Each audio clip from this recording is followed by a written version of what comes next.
बाराको जेतपुर सिमरा उपमहानगरपालिका 7 स्थित उखुबाली अनुसन्धान केन्द्र परिसरभित्रको पैनीमा एक पुरुषको शव भेटिएको छ। मृतकको पहिचान खुल्न बाँकी रहेको र घटनाबारे विस्तृत अनुसन्धान सुरु गरिएको प्रहरीले जनाएको छ।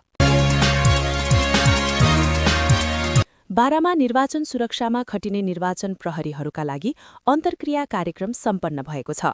प्रहरी नायब महानिरीक्षक गोविन्द थपलियाले निर्वाचनमा खटुदा ध्यान दिनुपर्ने आवश्यक विषयहरू, आचार संहिता पालन तथा मतदान स्थल सुरक्षित राख्ने उपायहरूको बारेमा महत्वपूर्ण नीति तथा निर्देशन दिनुभएको थियो। बारा क्षेत्र नम्बर 3मा जसपा नेपालका तर्फबाट उम्मेद्वार रहेका पूर्व सांसद रामबाबु कुमार यादवले कलैया उपमहानगरपालिका 5 बरेवा टोलमा घरदौलो कार्यक्रम मार्फत मतदातासँग प्रत्यक्ष भेटघाट गरेका छन्। घरदौलोका क्रममा उनले स्थानीय समस्याको समाधान, विकास निर्माणलाई तीव्रता र जनताको अपेक्षा अनुसार काम गर्ने प्रतिबद्धता व्यक्त गरेका हुन्। मोटरसाइकल पार्किङको विषयमा आज वीरगञ्जस्थित राढेमाईमा 2 जना बीच झडप हुँदा 1 जनाको मृत्यु भएको छ। प्रहरीले अर्का 1 जनालाई नियन्त्रणमा लिएर अनुसन्धान अगाडि बढाएको छ। बारा क्षेत्र नम्बर 3मा रासपाबाट उम्मेद्वार भएका इन्जिनियर अरविन्द शाहले शुक्रबार जितपुर सिमरा उपमहानगरपालिकाको डुमरवानामा घरदौलो गरेका छन्। घरदौलोको क्रममा उनले स्थानीयसँग संवाद गर्दै विकासका कार्यक्रम कागजमा मात्र सीमित नभई व्यवहारमा देखिनुपर्छ।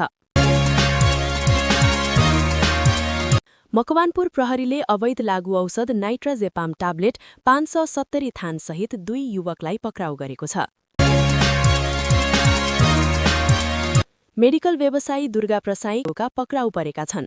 काठमाडौँबाट वीरगञ्ज आउने क्रममा उनलाई काठमाडौँ प्रहरीले पक्राउ गरेको हो।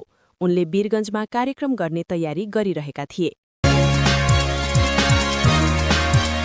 एनप्याप्सनद्वारा सञ्चालित एसईई प्री टेस्ट परीक्षा अन्तर्गत कक्षा 10 का विद्यार्थीहरूले आज दोस्रो दिन नेपाली विषयको परीक्षा दिएका छन्।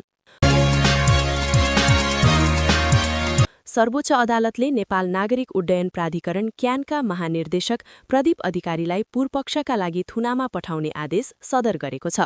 यसअघि मङ्सिर 21 गते विशेष अदालतले नलिनचोकमा हेलिपोर्ट निर्माणमा भएको भ्रष्टाचार प्रकरणमा अधिकारीलाई पूर्वपक्षका लागि थुनामा पठाउन आदेश दिएको थियो।